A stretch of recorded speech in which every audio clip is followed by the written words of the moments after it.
কবি ভবানী প্রসাদ মজুমদারের কবিতা আলোর দিশারি, স্বামী বিবেকানন্দ। তুমি বলেছিলে, জীবী প্রেম করে যেই জন, সেই জন সেবেছে ঈশ্বর। কাউকে বলনি তোরা নিচু জাত, যা যা দূরে যা ঈশ্বর। তুমি বলেছিলে, অজ্ঞ মুচি মেথর, তোমার রক্ত তোমার ভাই। তাই আজ এই বিপদে সবাই তোমার প্রেমে স্পর্শ পাই। তুমি বলেছিলে, আলো নিয়ে এসো, সকলের কাছে আলো নিয়ে চলো। আলোর দিশারি বলো আজও কেন তোমার দু চোখ দেখি ছলো ছলো।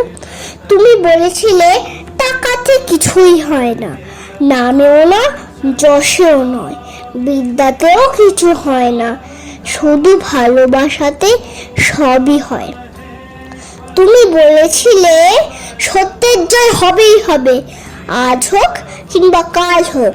সত্য, ধর্ম, পবিত্রতা অবিনশ্বর, তার আলো ঠিক পাবেই লোক। তুমি বলেছিলে, তোমরা সবাই পড়েছ মাতৃদেব ভাব, পিতৃদেব ভাব। আমি বলি, দরিদ্র দেব ভাব, মূর্খ দেব ভাব, এদেরকেই দেবতা মেনে ধন্য হব।